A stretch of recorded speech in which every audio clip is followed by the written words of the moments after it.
I'm not the first black chairman of the Republican Party of Texas. I'm the second. Some even say I'm the third.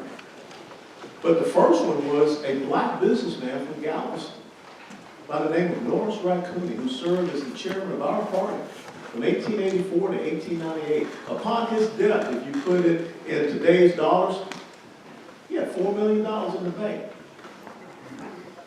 Think about that.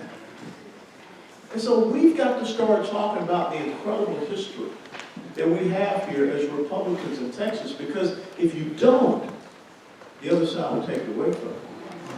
If you don't, the other side will castigate, demonize, demean, and denigrate you as a racist, as a white supremacist. You know, in the Monday message I talked about, one of the big issues in the black community, fatherlessness.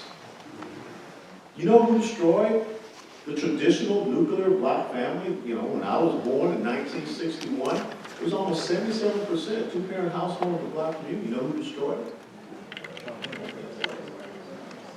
LBJ, the man from Texas. When he decided that a woman should,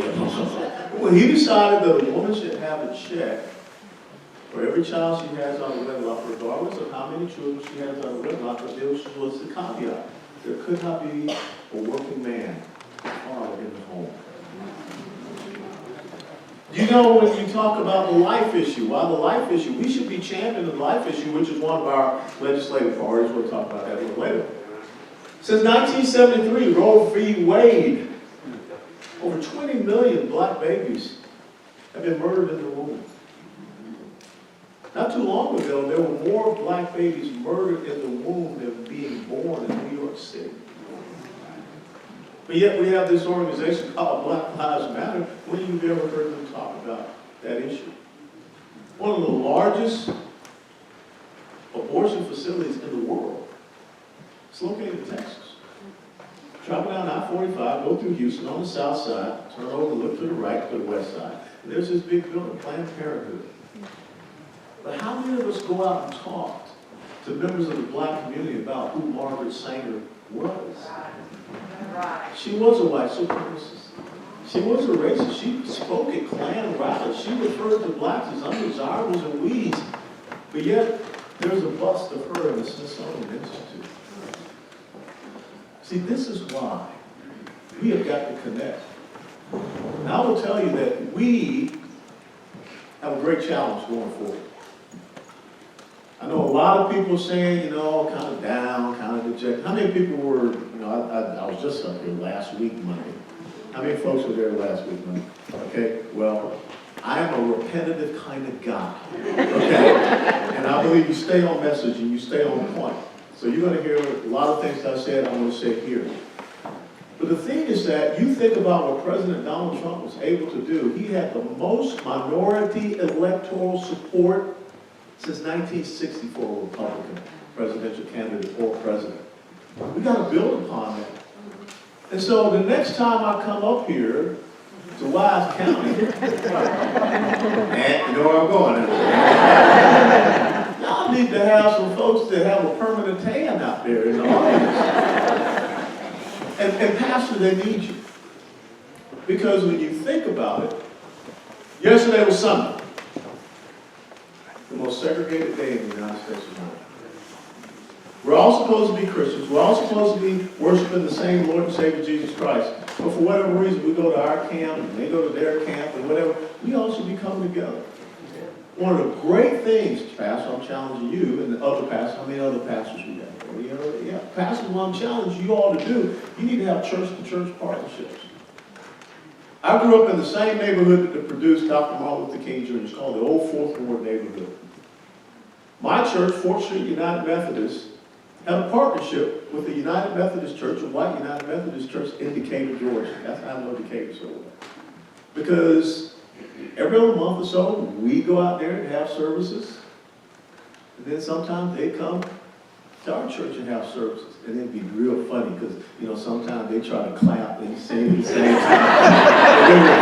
And so I always look here and say, look at those spastic white people.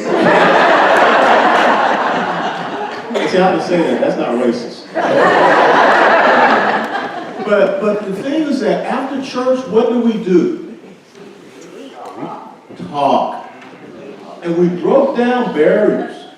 And everyone got to understand that we believed in the same things. And that's how we're going to be successful against a progressive socialist party that's seeking to do one simple thing, is to divide us so that they can conquer us. So the next time I come up here, you need to understand that history. You need to share the history of your Republican Party of Texas. Because at the time that 150 black men were founding our party, the other side, they were creating Ku Klux Klan. To keep people to look like me from voting, from owning a weapon, all of these different types of things. But people today don't know that if you're not talking about it. Because right now, what's happening? You got Black Lives Matter curriculum being taught in schools. Are you kidding me? What does Marxism have to do with the black community? But they don't know that. So that's what I want you to start doing. Now, let's talk about where we are in the United States of America, what I need you to do. First and foremost, you got to be in the fight. If you lay down, the other side's going to run you over. But when you are in this fight, I need you to think of this thing here. You know, I had 5 standing orders when I was battalion commander down there of the 2nd Battalion, 20th Field Artillery Regiment. The number 1 standing order was keep your bayonet sharp. Now the troops, they looked at me and said, you know, Colonel, you know, we're artillery unit. What are you talking about bayonets? We're not infantry. But what I got them to understand is that you have to be ready to go into the close quarters fight with your enemy. And we ended up deploying. But this is your bayonet. And you've got to keep your brain sharp. You've got to keep engaged. You have to be informed, educated, so then you can be activated. And so tonight, that's what we're going to talk about a little bit. Because when you go back and you study November 2020, that election cycle, I know a lot of us have been looking at Mike Lindell's video. I think I'm up to about 15 times. People have sent that to me. I know a lot of people talking about some little Italian guy who was playing around with voting ballots or manipulating numbers or whatever. But the real story that comes out of November 2020 is so simple that we've just like driven past it. State legislatures, Republican state legislatures, got pumped. What do I mean by that? Some of y'all may remember back when you were growing up as a kid, ABC, you had Schoolhouse Rock. Oh, I hope and pray that I will, but today I'm still just a bill. Okay, remember how we talked about the, remember that? 3 branches of government. What are 3 branches of government? Absolutely. And those 3 branches of government have separation of powers. Co-equal branches of government, checks and balances and everything. Which is the most powerful branch of our 3 branches of government? Legislative branch. You don't believe it, don't understand it, go and look at the Constitution. Look at the enumerated duties between Article 1, Article 2, and Article 3. Which branch is supposed to make law or amend law? Legislative branch. What happened in this election cycle was that courts made law and changed law. Secretaries of state made law and changed law. Governors made law and changed law. And state legislatures sat back and did nothing. Completely were neutered. And especially in 4 states that have majority Republican legislatures. Georgia, Pennsylvania, Michigan, Arizona. If you go back to Time magazine, April the 14th of last year, Eric Holder, who was the chairman of the National Democratic Redistricting Committee, wrote an op-ed piece. He said, how coronavirus should permanently change elections in America. What did Eric Holder talk about in that op-ed piece? April the 14th of 2020. Universal mail-in ballots. And see, right then, our state legislatures could have come back into session. Our state legislatures could have come out and said, no. It's not happening. But they didn't. And we, you know, they had all of these courts. And even in Dallas County, think about this in Dallas County where I live. We had a county judge that came out and said, if you have the fear of getting coronavirus, you can declare that as a disability and you can get a universal mail-in ballot. See, suppose you said no. But we sat back and we allowed so much of this stuff to happen. And then the next thing you know, there are ballots floating all over the place. You know, I'm not into Common Core math, but I know one thing. If you mail out 1.8 million ballots, you're not supposed to get 2.5 million back. You know what I'm saying? But that's what happened in Pennsylvania. So we have got to make sure that our state legislatures are strong. All right, who's got a pen and paper? I want you to write this stuff down. You got some homework assignments. The first homework assignment, you got to read the chairman's message, Monday message. The next homework assignment is to read H.R. 1. Yeah, some people have. House Resolution 1. That's what the United States House of Representatives want to do to make sure one thing, that they can permanently control elections in the United States of America. They want to nationalize elections. They don't want states, they don't want counties and county clerks to be in charge of elections. So when you read H.R. 1, and this is the reason why they want H.R. 1. Historically, the Democrats have known that the last two Democrat presidents, 1994, Bill Clinton's first midterm election, he got taken to the woodshed, lost 54 seats. Newt Gingrich, contract with America. Barack Obama, 2010, first midterm election, got took behind the woodshed, lost 63 seats, United States House of Representatives. Do you think they want that to happen again? With this first midterm election with China Joe Biden? Absolutely not. So H.R. 1 says that all across the United States of America will be universal mail-in ballots. H.R. 1 says that you can have same-day voter registration and voting. No. Yeah. It says that you will have online voter registration. That nowhere in the United States of America can there be voter ID. That no longer in the United States of America can you scrub a voter registration roll. That's how they plan to take over elections. And that's why the #1 legislative priority for your Republican Party of Texas here in this 87th legislative session is election integrity. Whatever they say they want to do, we got to pass and say no. They want universal mail-in ballots, we got to pass it, no. They want to not have voter ID, we got to pass, yeah. They don't want to have voter registration, we got to say, no, we're going to have voter registration with you. They want to have online voter registration? No. They want to have same-day? No. See, the problem is this. This is what the Democrats rely upon. That they won't fight that. They rely, you know, all we got to do is call them racist. You want to start the voter registration roll? You mean, nasty, white supremacist, racist, whatever. Okay? You want voter ID? You mean, nasty, white supremacy. You want to take back the voter rights law? See, that's what they do. And guess what we do? No, we don't create it. We respond to it.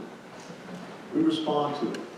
And therefore, it's very Pavlovian. If you continue to reward bad behavior, you get more bad behavior. So they're going to continue to call you these things, and they're going to continue to get their way. And that's why we got to say no in the great state of Texas. Because so many people are looking to see what Texas is going to do. And we've got to be leaders. We've got to have a strong constitutional conservative legislative session. And election integrity is so important. Let me tell you another bill that is out there that's so important that we count. How many people here have seen H.R. 127? Yeah, see, this is what I want. I want everyone to see these things and study these things and understand and have you little subcommittees out there. H.R. 127, Sheila Jackson Lee. You know what I'm talking about, right? Of Texas. Do you know that if you ever want to have one of these, you're going to have to go and ask the United States Attorney General? Oh, and before you can get one of these, you got to go through a psychological examination. Oh, and if you want to get one of these, you got to go out and you got to pay an $800 to get an insurance coverage. And oh, by the way, all you guys that have weapons already, every single one of your weapons has to have an $800 insurance coverage. Every single one of your weapons, every single one of your weapons has to be in the National Registry. me tell you something. George Santayana said back in the late 1920s, those who fail to learn from history are doomed to repeat it. When was the last time we heard about a national gun registry? That's right. A man by the name of Adolf Hitler. One of the two things that Adolf Hitler did when he came to power in Germany as the chancellor, number one, he put Hermann Göring in charge of the Ministry of the Interior, and they got rid of local police. And the SA, the brown shirts, they took over. Did you notice how just recently Antifa was marching through Washington, D.C., and they were talking about burning it down, and there was nothing said about that? Incredible, isn't it? But the other thing that Adolf Hitler did was he installed a national gun registry, so it became really easy because they knew exactly who to go to and what to take. So what we've got to do, constitutional carry is another one of our legislative priorities here in the great state of Texas. Texas, I mean, there are like 17, 18 other states that already have constitutional carry. If I'm correct, you can check me. I think Vermont even has constitutional carry, and we don't.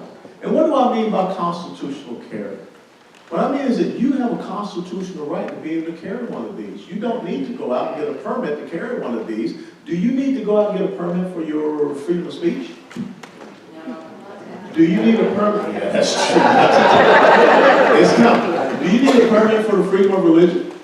Do you need a permit? Did you have to get a constitutional permit for the right to assemble?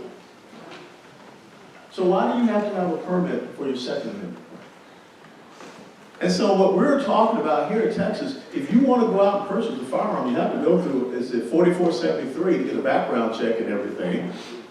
But you should not have to go through and get a multi-layered permit from the government so that you can have a constitutional right. Now, if you want to go out and get your CHL license so that you have reciprocity in case you leave Texas and you want to be able to go to another state, that's fine. But here in the state of Texas, you should be able to exercise your constitutional right.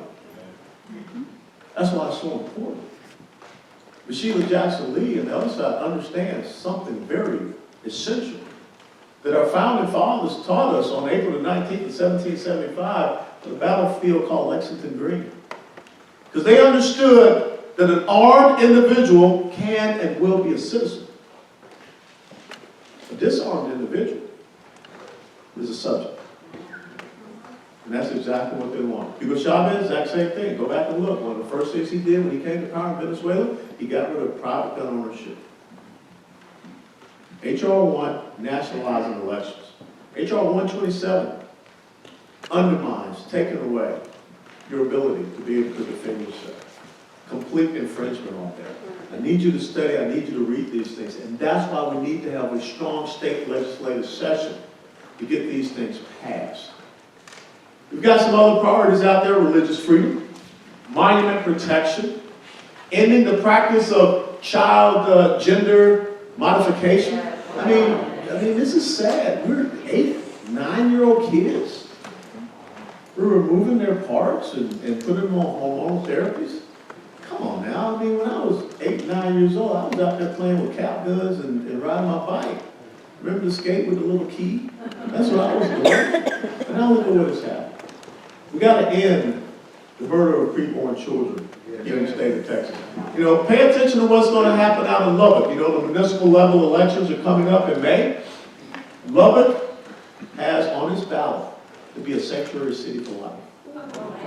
It will be the largest city in the state of Texas to become a sanctuary city for life. And maybe that's something y'all can look at doing here in Decatur, or even in Wise County, to make it a sanctuary city for life. Because that's how you all start to exert your power as people here in the local government. We also have out there school choice.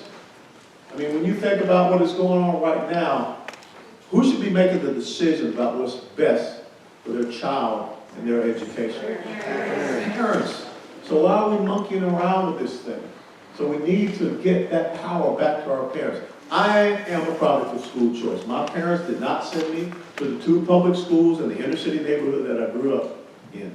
I went to a small black Catholic school, Our Lady of Lourdes, located right across the street from Ebenezer Baptist Church. Because my parents understood that's how you get a kid on the way to having all the equality of opportunity and success this country affords. And the next thing, last thing is We got to end taxpayer-funded lobbying. Okay? We should not have your dollars going to people that are lobbying against you. And I will tell you right now, you've got some lobbyists down there that are lobbying against you in school choice. That should not be happening, using your funds to do that. So if you go to our Republican Party of Texas website, you go to the legislative priorities drop down, you can see all of these things, you can be a part of it. We have a thing called the legislative priorities flip book, and it's a digital flip book, so you can put it on your phone, whatever, and you can see each one of these legislative priorities. You can see the points and the goals. You can know who the contact person is at your state Republican Executive Committee, so we can get these things passed. We have got to have a good, strong legislative session. Now the next thing is, and y'all are probably good to go, the municipal level elections. Lots of times Republicans, county judge, we haven't paid attention to municipal level elections. I can sure tell you over in Dallas County we haven't. And so the left has come in here, and even in Collin County, if you got friends over in Collin County, the left has come in and they've taken over city council, school board. School board is the most important elected position in the country. But it's also has the least amount of voter participation. County clerk, county commission, those are important positions that we've got to pay attention to. But if you study those elections, normally 8 to 10% voter turnout. And then you ask yourself how slowly but surely the left can come in and they can flip your county. They can flip your city. And I think y'all might be starting to see some of the population, shift coming, up 287 to here. That's what you see all over the place. That's the exact same thing in Collin County, Denton County. They're starting to see it on the south side of Dallas County, going into Waxahachie and places such as that. And that's what we got to stop, is that suburban sprawl of progressive socialism. And we've got to do that right here in Texas through our municipal level elections. Now, next thing, redistricting is coming up. There's been an incredible influx of population into Texas in the last 10 years. I think y'all all know that. For the first time in history, California is losing a congressional district. Don't say yay, they come here. There's some good people coming here. But this is the issue though. When you pick up and you move a corporation, you pick up and you move an entire business, and those employees come along, that's how we get the problems. The onesie-twosie people that are leaving California, Illinois, New York, New Jersey, they get it. They understand why they don't want to be there. But when we move these large State Farm, or when you move Toyota North America, and some of these others that are coming here, Tesla's coming here, then they kind of say, well, I kind of liked it where I was. I don't want to come here and live like this. And so we've got to explain that to people moving in our communities. We've got to explain to them what makes Texas unique. So that's what I need you to do. Pay attention to new arrivals into your communities and get them to understand, hey, we kind of like how things are up in Wise County. We kind of like how things are here in Decatur, Texas. We kind of like our fundamental principles and values. We like our Judeo-Christian faith heritage. We like our strong families. We like to be individually responsible. We're victors, we're not victims. We like our small business entrepreneurship. We like our schools.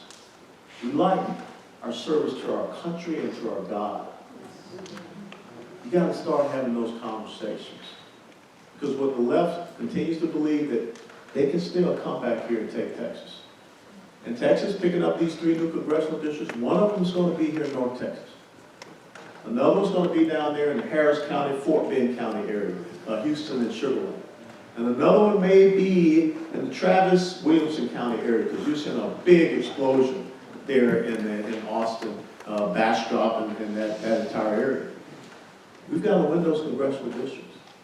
And we've got to start raising up the next generation of good, strong, constitutional, conservative candidates. And that's why those local elections are so important. That's your farm team. That's when you build up those folks at that single A level. You get ready to go to double A and triple A, then you send them up to the major leagues. That's the important thing we've got to start doing. Let me close on this, and then we'll open up and we'll have a good conversation with all your questions and answers. It is not over for the United States of America. I don't want to hear people saying that. I get sick and tired of people with this defeatist attitude emailing me and saying, well, it's just all over, we just got to give up. Hell no. Okay?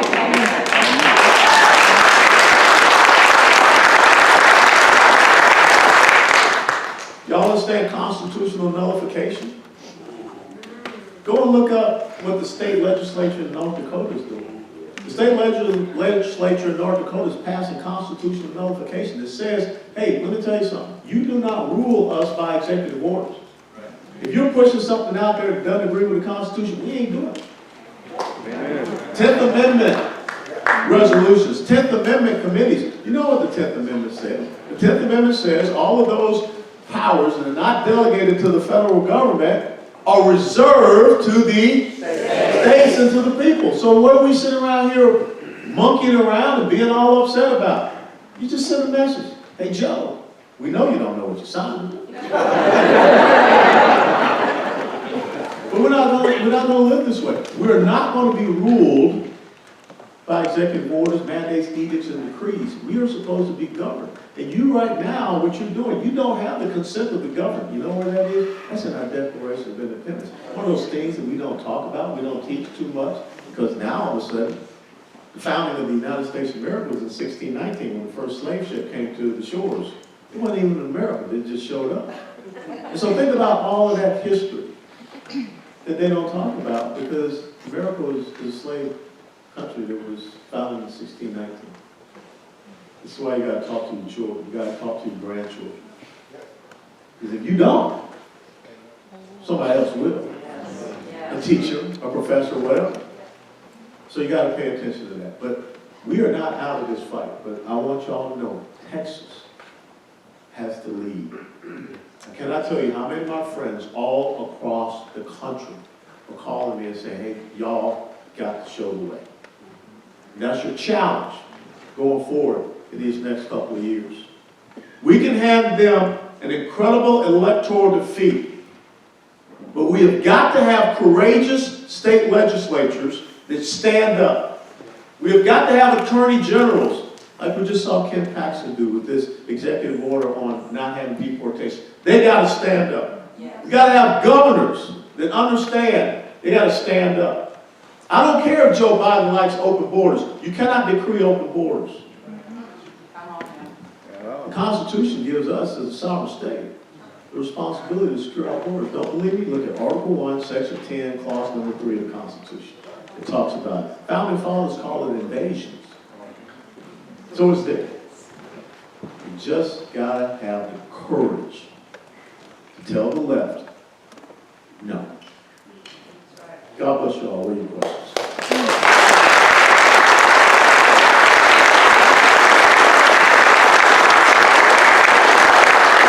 Yes, ma'am. Well, first of all, thank you, Colonel West, for being here. Never thank me for doing what's right.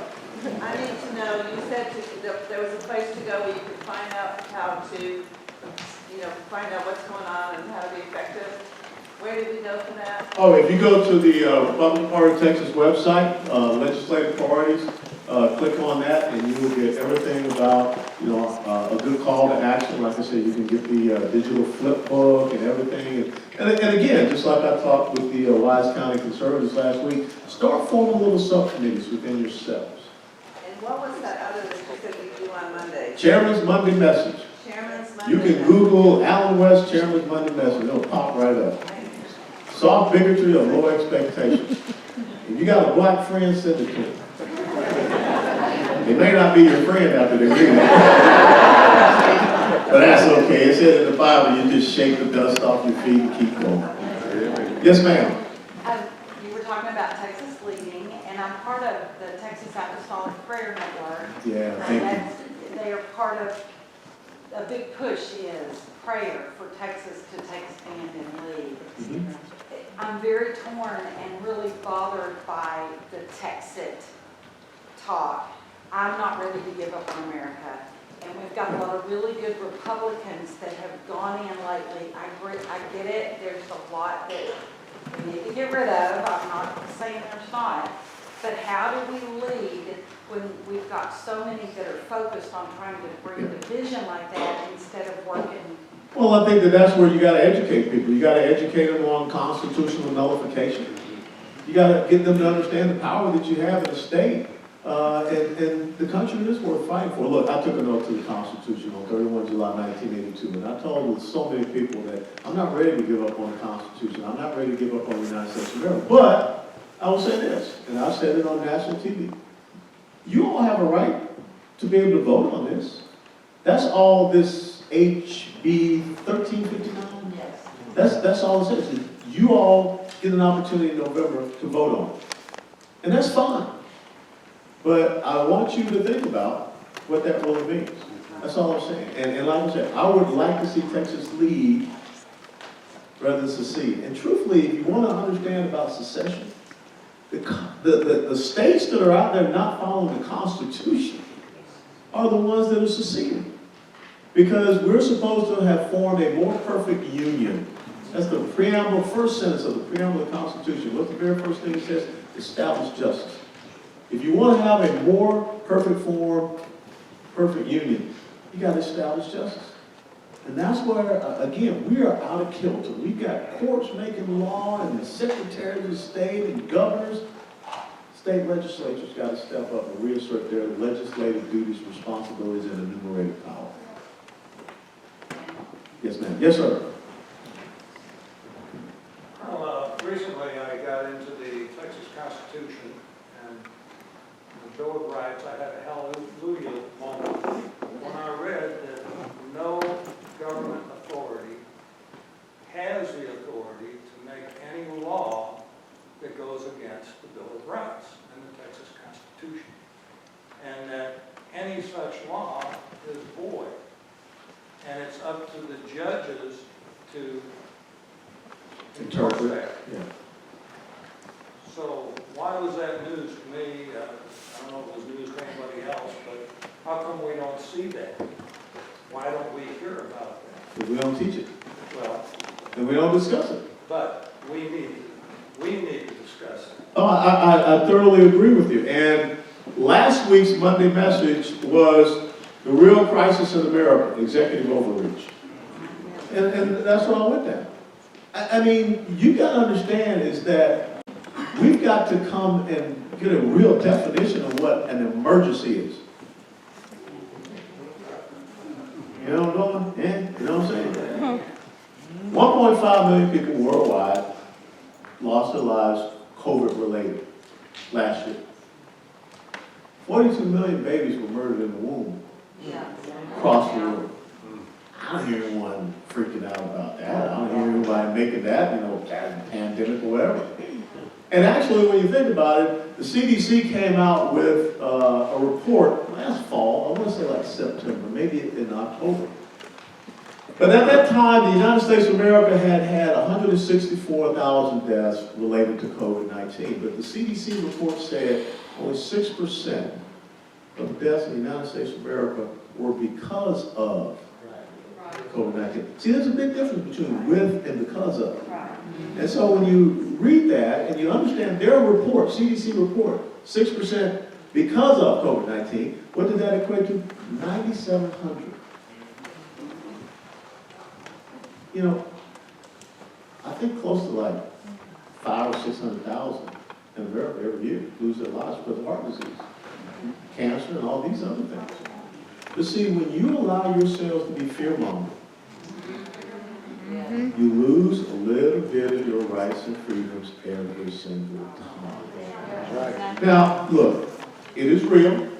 It's a virus that if you are in one of those demographics, 65 and above, if you have certain comorbidities, heart disease, hypertension, obesity, and type 2 diabetes, sadly, we just lost an incredible member of the Texas congressional delegation, Ron Wright. But if you look at what the leftist media is saying, it's sickening. Ron Wright was struggling and fighting cancer. Okay? And so that was the comorbidity that brought it about. But no elected official, and hear what I'm saying, no elected official has an enumerated power to say who or what is essential in the United States of America. But yet, the American people gave it to them. After 9/11, everybody was running the churches. And then all of a sudden, the first thing they did after this, they shut down churches. Now the Supreme Court just came back and told California, you gotta open up some churches. But think about that. That's your very first right, your very first liberty in your Bill of Rights in the Constitution of the United States of America. The free exercise of religion and the freedom of religion and free exercise thereof. And someone came and said, your churches are closed. The pastor said, okay. So what is an emergency? And actually in the Texas State Constitution, after 30 days, a governor is supposed to call the legislature back into session. But we have seen a continuation of mandates, edicts, orders, and decrees, and that just got the job of county judge crazy with all the stuff that's being coming down, but it's not according to the Constitution. And that's why y'all need to come together and study and read Texas Constitution, U.S. Constitution, and understand what your rights are.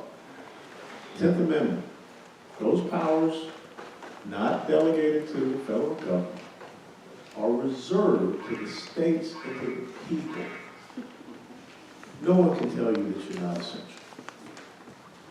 Benjamin Franklin once said, those who would surrender essential liberty for temporary security will in the end not deserve liberty nor security.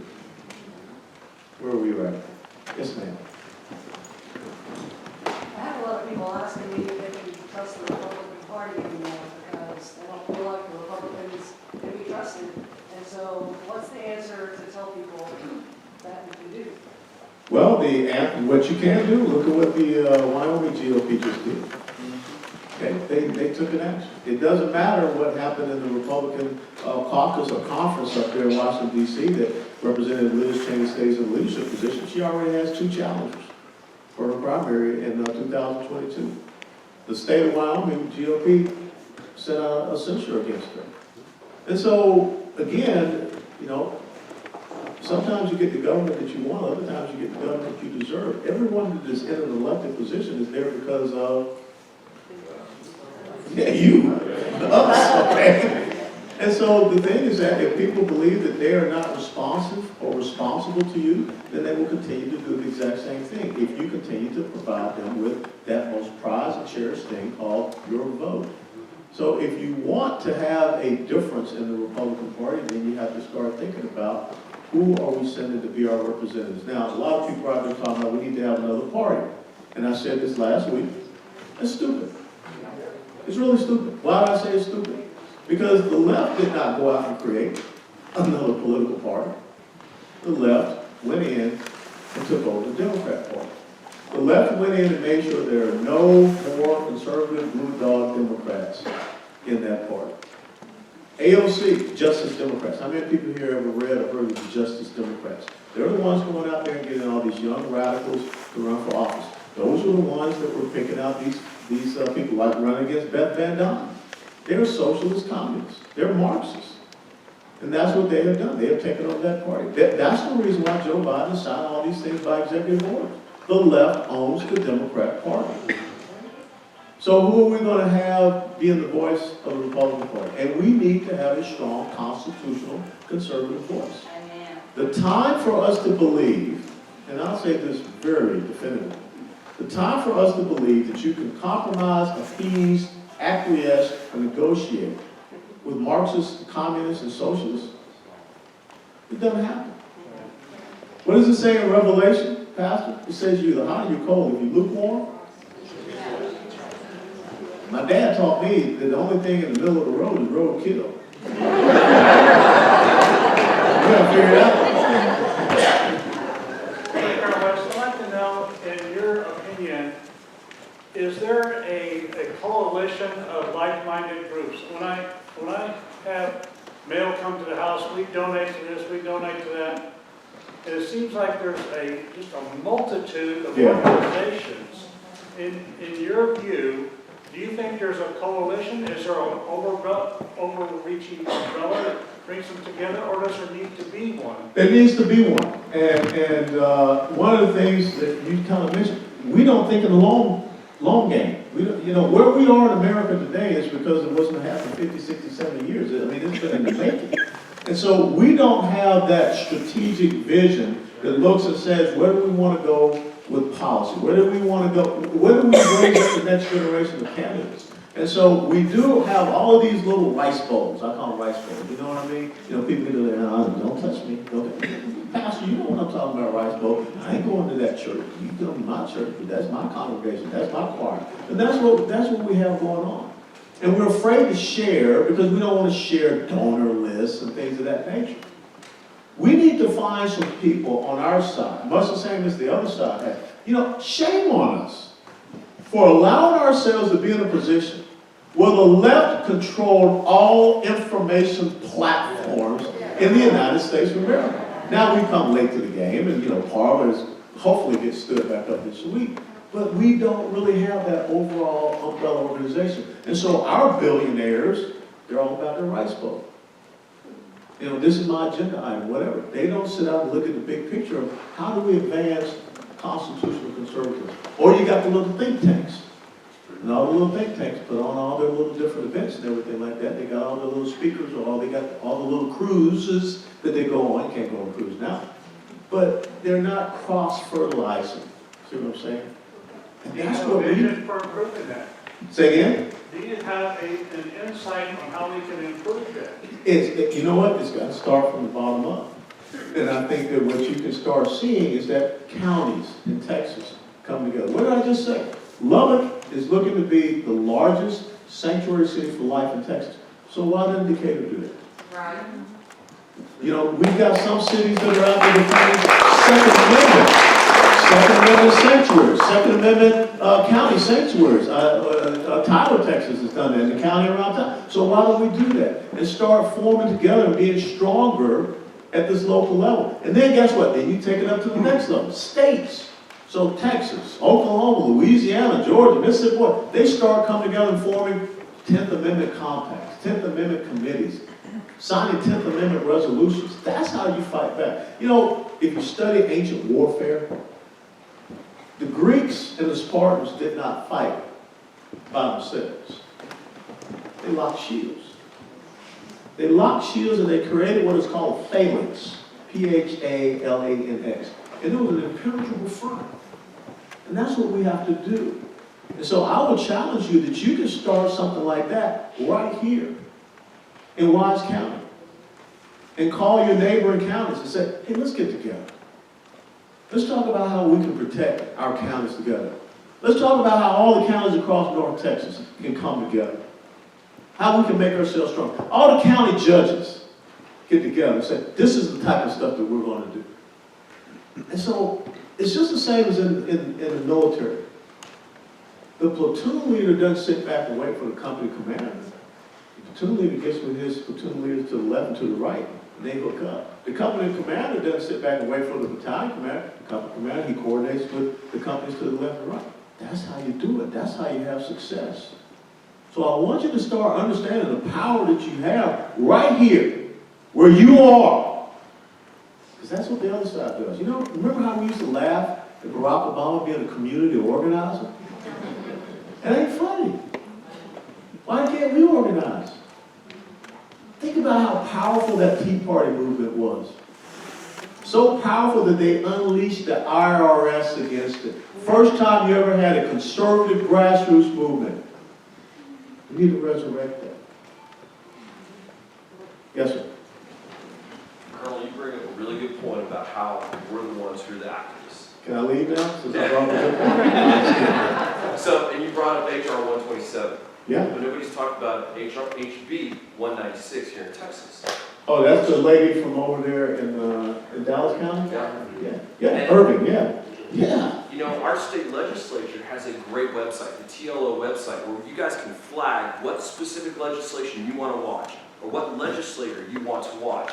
And it will send you alerts the minute those are up, the minute they take testimony.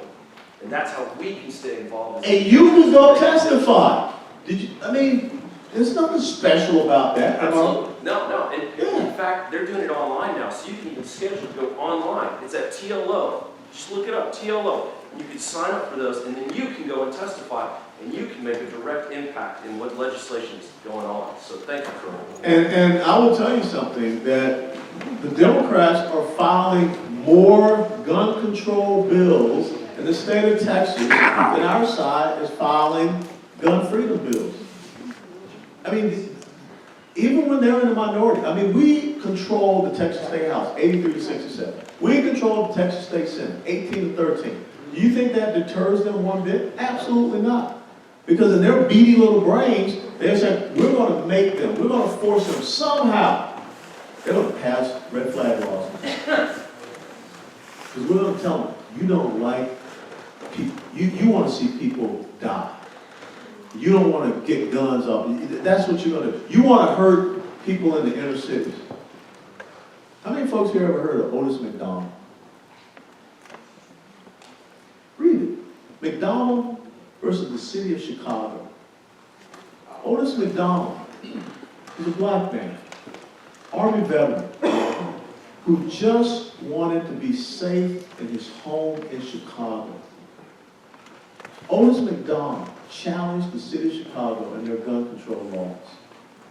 And it went all the way to the Supreme Court of the United States of America.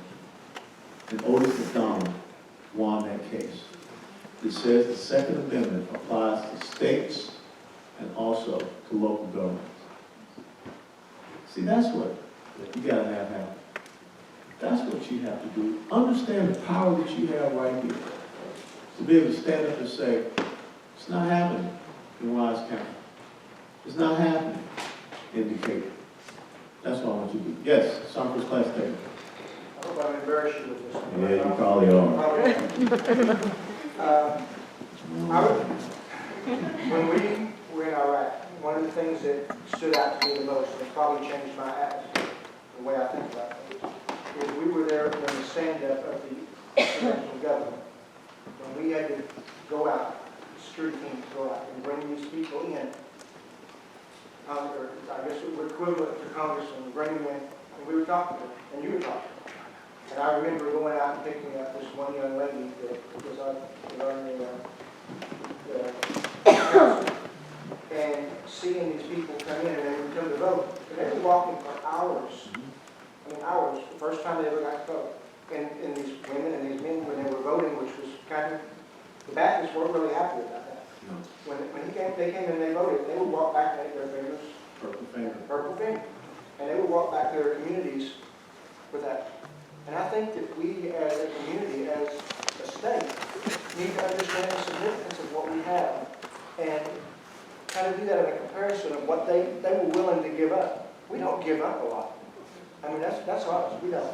We live our lives and we do the things that we want to do. These people risk everything. And we as just military out there trying to help somebody else's cause. We saw that in a light, and I saw it in a light that I will never forget. And I just want y'all to understand that I've told this story many, many times. We are grassroots. Our kids are grassroots. If we don't tell them, if we don't understand what we stand to lose, we're not ever going to have anything again. You know, folks have sometimes asked me, what's your most memorable experience being in the United States military? And I tell them when I was in Afghanistan and seeing little girls go to school. Because I knew if we weren't there, what happened? Reading reports of the Taliban throwing acid or shooting little girls going to school. See, what we have here is so precious.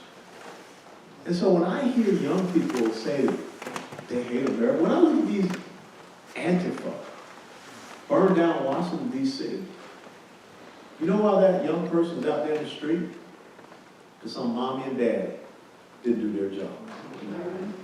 We need mommies and daddies to be mommies and daddies again.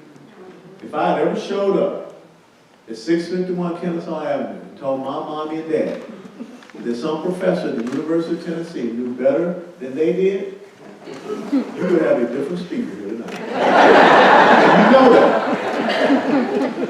So what happened to us in our homes?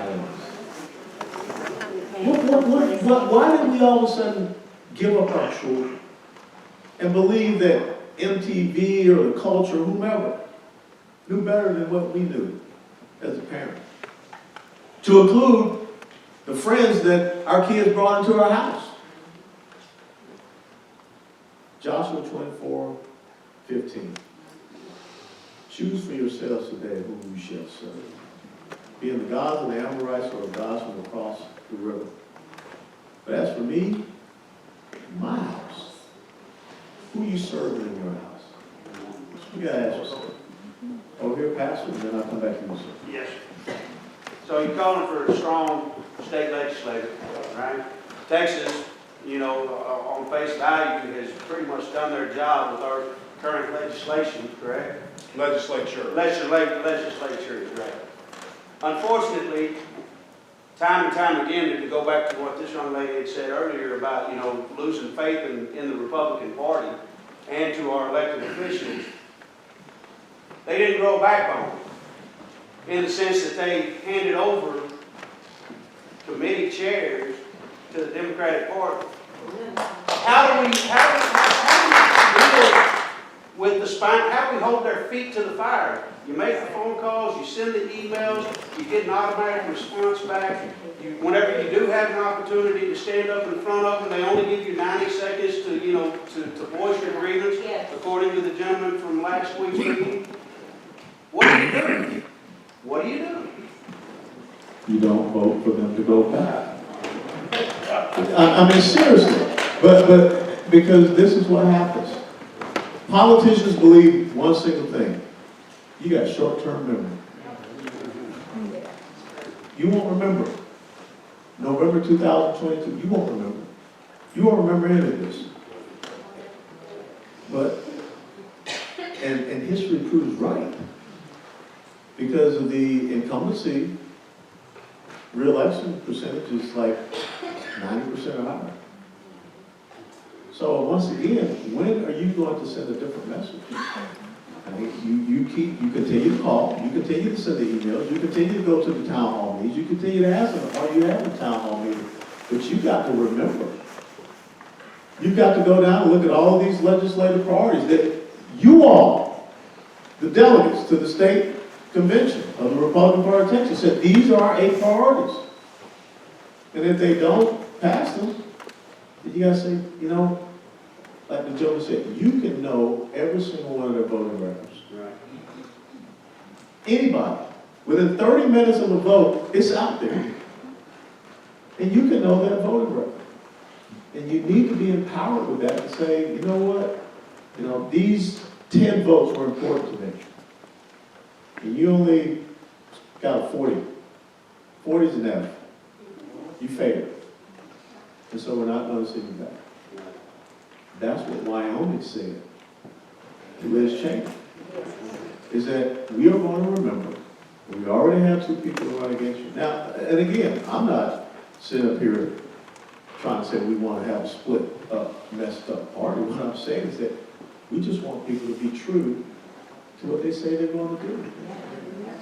Okay? I mean, if I had been the commander and said, we're going to go over there and we're going to kick the Al-Qaeda butt, and as soon as, you know, oh man, no, we don't want to fight Al-Qaeda. And I go and try to talk to them and say, hey, you guys kind of just let us hang out here for a year.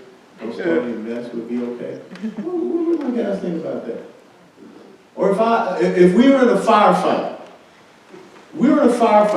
big firefight, and we took this village. But after we took this village, and we lost some troops, I go over and find the Al-Qaeda or the Taliban leader and say, I'll give you back 30% of this village if you just say you're not going to attack us anymore. What do you think my troops are going to think of that? Dude, I mean, I ain't, what they call it in Vietnam, get fragged, okay. But that is essentially what is happening. You have people that you have put in a position as a commander. And you are asking them to go and lead in this fight. And then they go in and they make the deal with the other side, and then you sit back saying, why? They think you're not going to remember. That's the bottom line. Anybody else? Yes, sir.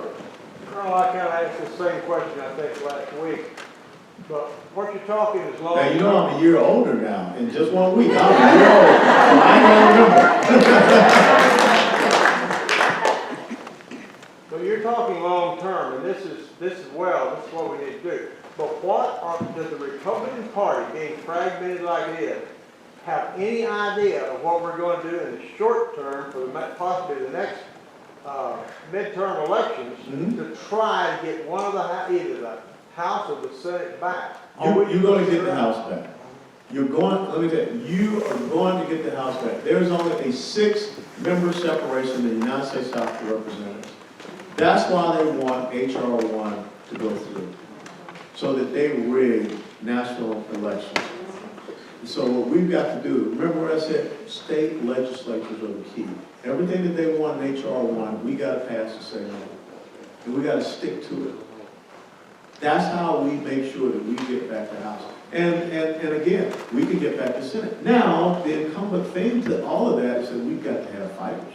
We got to have warriors. We got to have people that are going to go up there and stand on principle and value. And look, 10 years ago, I was sitting in Congress. Let me tell you about Washington, D.C. It's very enticing. In Washington, D.C., if you remember Congress, you ain't got to feed yourself breakfast, lunch, dinner. They'll come and give you a midnight snack and tickle your nose in bed, okay? But the thing is that when they do that, they own you. And so I remember times when folks say, hey, you know, we'll take you down to the Capitol Grill downtown, get you a nice steak. I said, hey, man, you know what? I used to eat MREs. I'm really good going right over there to Popeye's Chicken, okay?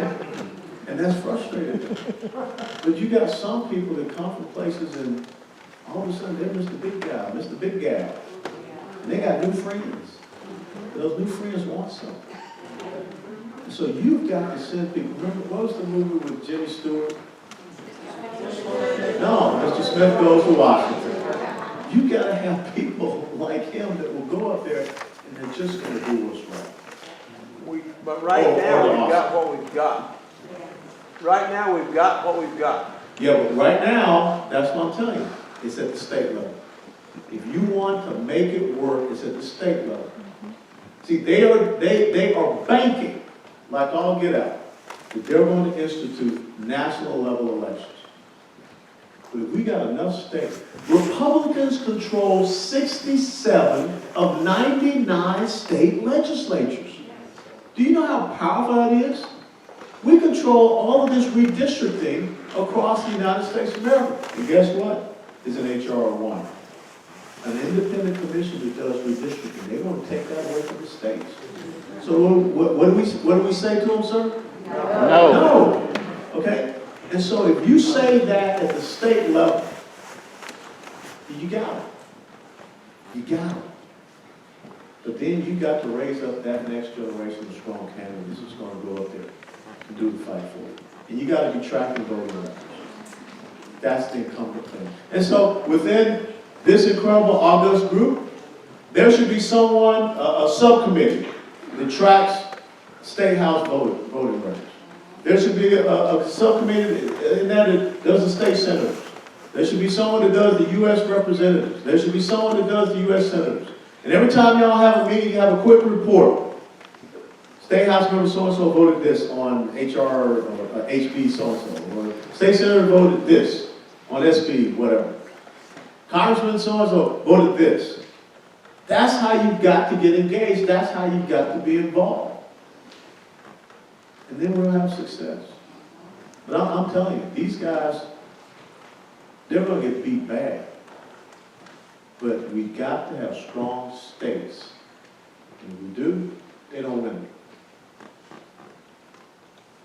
I have a question. Mark, I believe Phil King is the committee chair on the redistricting. No, he's not. No, See? he's not. He's not. They didn't appoint him for They the didn't. yeah. Well, my question is, and I would love him to be here, is do you think he will support the Texas sovereignty? I mean, you gotta ask him. I'm not living in his head, so. Well, I know he's a big player, and I think that's something that when we talk about practical, I'm sorry, Mary. You should be. I'm just a regular guy. Well, it's a big crowd.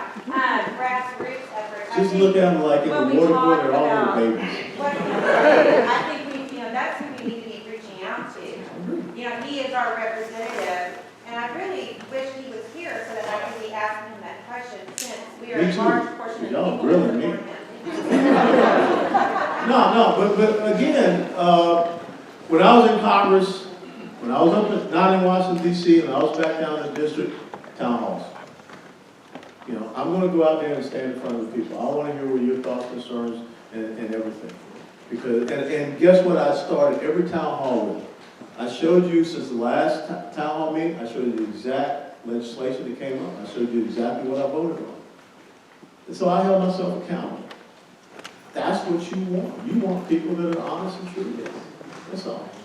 No, you already asked a question. We spread, no, it's not. No, we spread questions around. I'm a socialist when it comes to questions. So you said we should wait until, for this midterm election. What do you see? No, I didn't say wait until the midterm. Well, okay. What do you see as our path forward to ensure, that we have elections that we can trust? Yeah. Again, states and counties execute elections.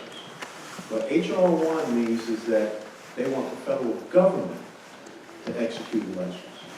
And that's why if you pass legislation for everything they want in HR 1, you pass legislation at the state level, that's right, nullification. No, not doing it. Okay? Because again, the 10th Amendment. And that's the thing I want you all to understand. And I'll be very blunt, very honest here. I know President Trump personally. Mar-a-Lago was in the congressional district that I represented, so I've done events with him there. I've done events with him in Trump Tower. But too many of y'all sat around and you just put everything in one person.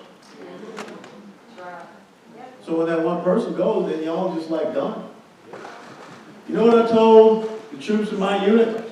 The most expendable person in our battalion was me. Because, truth be told, if I trained them up right, it didn't matter if I was gone. They could continue on because they knew their task and purpose. They knew their mission. And that's what I want you all to understand. Donald Trump is now in the White House. So what? God's still sitting on the throne. See? Okay? That's the first thing you need to understand. But the power that you have is right here in your hands at the state level, at this county level. Nancy Pelosi can't come down here and run election. You got a county clerk right there, she runs elections. You got a county judge right here, he makes the rules. She can't come down here and do it unless you cede your authority over to them. That's right. And the only way you cede your authority over to them is if the state legislatures are weak. Can't have weak state legislatures. Remember what I said? 4 Republican state legislatures. Georgia, Arizona, Michigan, and Pennsylvania got punked in 2020. That's what happened. Yes, sir. I don't have a question. I would like to make a statement. All right, I'll sit down. I would really like to thank you for your service, Oh, stop. what you've done for our country. No, I'm serious. It's a privilege for us to be able to sit here tonight and look at a real hero, and for us to, you're fighting for our country right now, on top of that, in a big way. And I think everybody here really appreciates that. I know I do.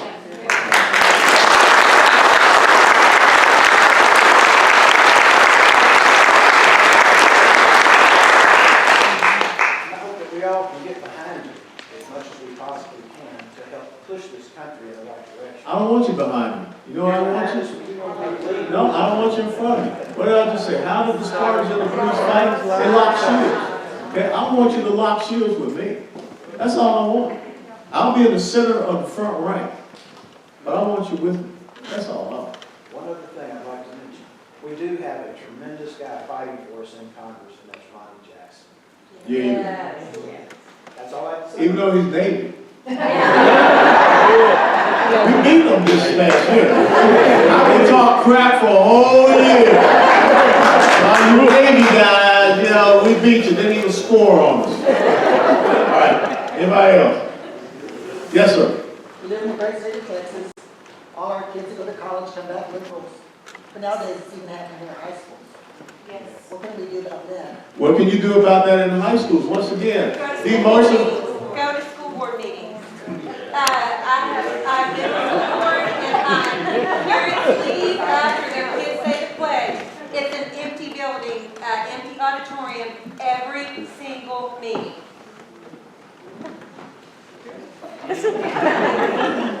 You know, I've been married for 31 years. And I got 2 daughters. And I know to just shut the hell up. I don't really have a question, but you mentioned the school board, and I was going to introduce myself. My name is Dylan Barnes, and I'm running for the state ISD. There you go.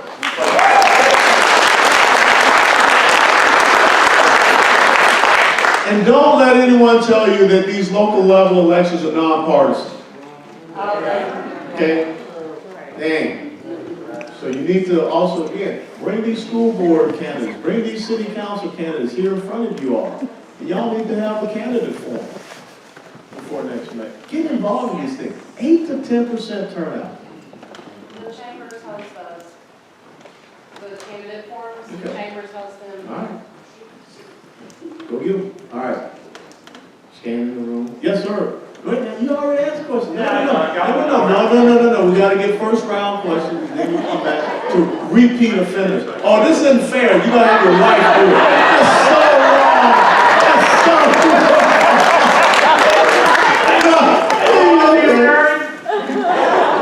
Go ahead. You sneaky rascal. Bring up the border law, because with the open border, it's really going to affect all our kids and the schools and our Absolutely. healthcare and everything. So I'm a proud naturalized citizen, so I'm very, very sympathetic for everybody that's trying to come across the border. You do it the right way. But I did, I came into Don't the say door. Married him. Brought all my papers, answered all the questions, did it the right way. But what? You don't even have an accent. Do we? Oh, that's a long story. What can we in Texas do to protect that border? Very simple. First and foremost, again, we have as a state the constitutional right to be able to protect our border. We're a sovereign state. You know, it's not the United States of America, it's these United States of America. So we have that sovereignty to be able to do it. Now, I will tell you one of the things that I was doing, I would say first and foremost, hey, Mr. President, you can't rule us on our borders by executive order. Now, if you want to pass legislation through the House and through the Senate, you want to sign it, okay. But if it still is against the Constitution of the United States of America, we're going to have constitutional nullification. Again, that's one of the things that the states can do. North Dakota is doing it. They're passing that. And something else that I would do, I would say, okay, if you're not serious, Mr. President, about border security, I'm going to do what we call in the military OPCON. OPCON means operational control. I'm going to take the federal government assets that are here in Texas, along our border, and I'm going to take operational control of them. Because obviously you have abdicated that. And we will direct the United States Border Patrol, we will direct ICE to do what is right to protect the citizens of Texas. Well, who does that, the governor or the? Yeah, kind of. So we need to get in touch with the governor. Yeah, kind of. Tell him. Hey, how many people are in this room? How many people agree?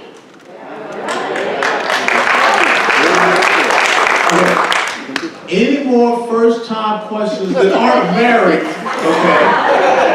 Yes, ma'am. I just wanted to verify that. It seems like when there's a question, what I'm understanding is your answer is pretty much go back to the Constitution of the United States of America. Or the Texas Constitution. Or the Texas, and ask for our legislative branches to enforce what's already there. Yes, you don't need new laws. That's Hey, let me ask you a simple question. Yes. Do we live in a constitutional republic or a constitutional monarchy? Two things about a constitutional republic is the rule of law and individual rights. I mean, it's kind of like SEC football or college football, block and attack. Kansas City didn't do either one really good. But it's just about blocking and tackling. So yeah, I keep going back to the foundation, to the fundamentals. Okay, that's it. All right, any more? Yes, ma'am. Not you. She's behind you. Gotcha. Constitutional notification, is that done at the state level? Yes, constitutional notification done at state level. Like I said, go and look at what North Dakota is doing. North Dakota has come out and said, and I have seen where it came out today that Governor Abbott working with State Senator Brian Hughes out of East Texas, North Dakota has come out and passed legislation that will allow their citizens to be able to sue the big tech, corporations for censorship. I mean, states have power. Okay? And I bet you there's a lot of big tech corporations, here in Texas. We can kind of say, those little freebies and bennies we gave you? No more. If you're going to side with this type of stuff, so states have power. Yes, ma'am. I want to follow up on the school board question because that is one of the most important elections that we have. Because they have such great influence on our children. And one of the things that my daughter's administrator with the district is in Parker County, and what they just recently did, their superintendent brought in their state board of representation, the state board of education. Yeah, And SBO. had them talk about and answer questions about, is the 1619 project being taught in our Texas curriculum? Is Common Core math being taught in our curriculum? Because your local school board does not vote on your curriculum. It goes back to the state board of education. And so you have got to talk to those people and have influence, because Texas influenced all the textbooks that were purchased across the country, because Texas and California are the two biggest purchasers. But now, as most of you know, your kids don't even use textbooks. They pull it up on Google. So you think about the information and the bias that it has, that is in our schools. And so we really need to. How many people on the Texas State Board of Education? 15. 15 people on the Texas State Board of Education. Now, last year, there was this little thing that went before the Texas State Board of Education about sex education curriculum. Y'all know about that? They want to teach 3rd through 8th graders pornography, basically.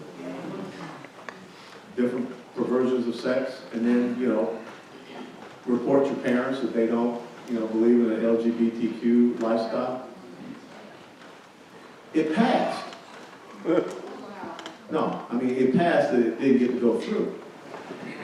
But the margin was 9-6. 6 people on the Texas State Board of Education wanted to follow what they're doing in the Austin Independent School District, where they voted 9-0 for sex education curriculum that basically teaches pornography to 3rd to 8th graders. And so it's happening here in Texas. Okay, so that's why you got to get involved. Yes, ma'am. You already asked the question? I always know. Somebody already. Right. I'm Connie with Wise Coast Pregnancy Center here. Yep. And just that SBOE question, we helped fight that this year. And it's line by line, item by item, but your school board representatives don't know anything about it. We went to superintendents and school boards, and they were not made aware of it. They said they usually get it after something passes.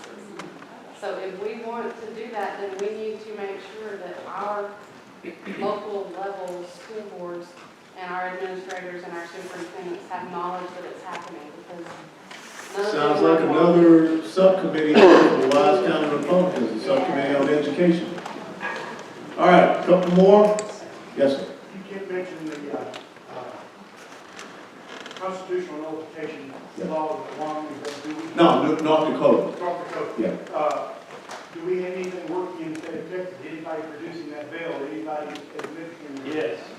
Oh, is it? I just got word. Yes, today. Oh, today? Today. Well, that's not fair, okay? You no, I didn't work all day. All right, so fine. There's 2 activists, I'm part of the group called Grassroots Gold. There's 2 activists that are going to the Speaker of the House office tomorrow to discuss it with him. But that's where we could all phone Speaker of the House tomorrow and pressure him as well. It will make a big difference. So they're listening now. Good. Constitutional nullification.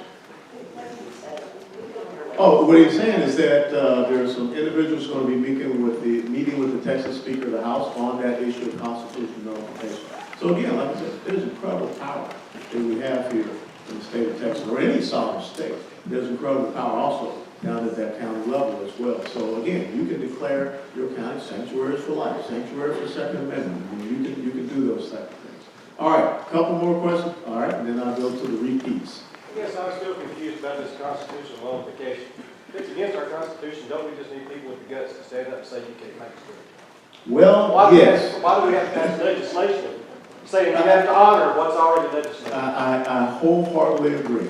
It's just the same as you should not have to declare your county or your city or whatever a sanctuary for life. The very first inalienable right is life, or the Second Amendment. You're right. But I think more than anything else, it sends a message. It sends a message that we're not going to do it. And that's what, right now, that's what you have to do. And then you follow up with the action. So I think it's so important that we make the statement, and then you follow it up with the Can we action. not take the action while we're waiting for our legislators to make the statement? Well, I don't have any problems with that, as long as you stay on the side of the rule of law and the Constitution. And if anyone asks you your reasons why, you got to be able to pull out this little thing right here, and you got to recite chapter and verse why, or you pull out the Texas State Constitution. Okay. It's kind of too big, I couldn't fit it in. All right. Yes, sir. Back here. United States Navy retired, by the way.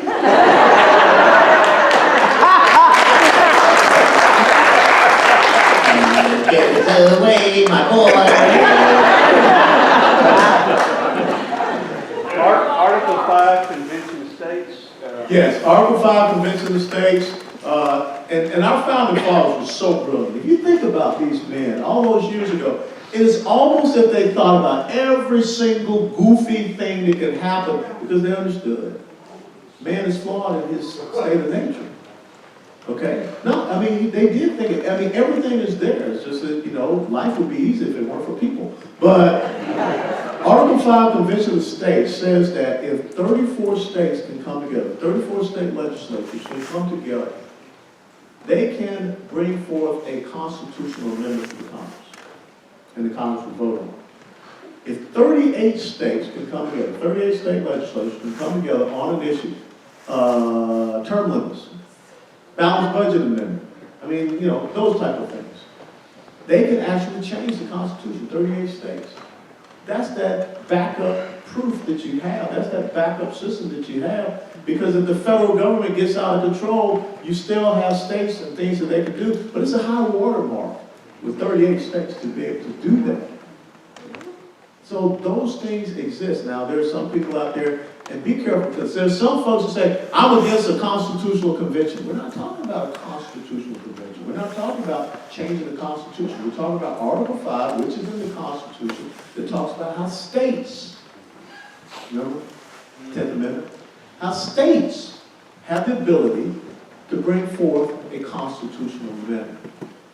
But it's not a runaway thing. You can't go in there and say, we're going to change the United States of America. No, it's restricted to a singular issue or a policy or what have you. Which is a high mark, 34. Where are we right now in the United States of America? 16. Only 16 states have signed up to be part of the Article 5 Convention of States. Okay. Is Texas one? Texas is one. Anybody else? And then I'll go to repeat customers. Brenda? Oh, hold on. No, got a first time. First time customer. Convention of States, does that have to be, every time they change legislature, be voted back in, or no?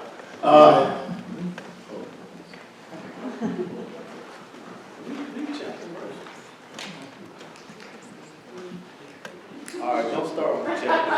Okay? My little thing here is falling apart.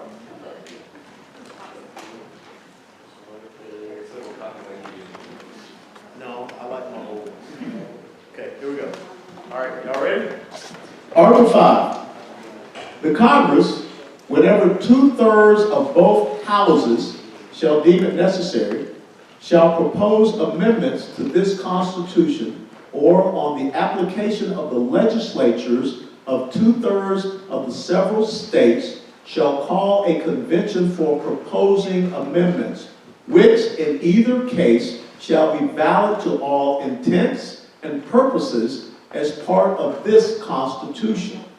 When ratified by the legislatures of 3/4 of the several states or by the conventions in 3/4 thereof, as the one or the other mode of ratification may be proposed by the Congress, provided that no amendment may be made prior to the year 1808 shall in any manner affect the first and fourth clauses in the 9th section of the first article, and that no state without its consent shall be deprived of this equal suffrage in the Senate.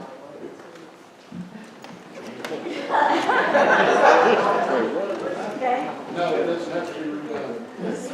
Done. You can just continue on. But like I said, it takes 34 states, because now we got 50. So it takes 34 to bring forth an amendment that will go to the Congress. It takes 38, and you can amend the Constitution. Without the Congress, yes. Without the Congress. All right, Brenda here is itching. I was blessed to get to go to the Capitol, and I was around the 5th the night before, and, so it was, what? Yeah, man, do not put the cameras on Brenda right now. But anyway, on the 5th the night in the Georgia election, and we lost, it was, you say you have to be emotional about things, but I think that on the 6th, a lot of the people, the patriots who were there, were very upset because of the loss on the 5th of Georgia election. Can you give any insight to that election and what happened on that? Because I don't know. Yeah, I mean, I was born and raised in Georgia, and I've gone back there to speak on behalf. The two candidates were not strong. And what has happened in Georgia is what the left is successfully being able to do in many other red states. They go in and they take over major population centers. So the major population centers in Georgia, the Atlanta metropolitan area, Macon, Columbus, Augusta, and Savannah. And if you are not doing the political battlefield calculus to understand that I must go into these major population centers and X amount of percentage I need to be able to win, if you completely disregard those major population centers, you're going to lose. And so if you look at the electoral map of Georgia right now, the Georgia map by county is spread all over the place, except for the Atlanta, Fulton County metropolitan area, Macon, Columbus, Augusta, and Savannah. And that's what they did not penetrate. And furthermore, I'll be very honest, there were folks that went out there saying, why should we go out and vote? It's not going to count. That hurt. And then also, they continue to allow people to register to vote after the general election before this Senate runoff, when there should not have been new voter registration. It should have been, if you were registered to vote on November 3rd, that's who you have registered to vote in this special runoff election. The Secretary of State in Georgia, I can't explain it. Why that man would go into a consent decree because of Stacey Abrams that said that you don't have to have signature verification on universal mail-in ballots, that was dumbfounding. And so that Secretary of State, who is not part of the legislative branch, and the legislative branch in Georgia should come into session somehow and overturn it. So it was just a cacophony. My wife taught me that word. I'm not smart enough to understand what it really means, but when she says I make a lot of mistakes, she says you make a cacophony of mistakes, and that's not good. So there was a cacophony of mistakes that led to what happened here in the state of Georgia. Now, hopefully, they can win it back. Stacey Abrams, she's going to run for governor in Georgia.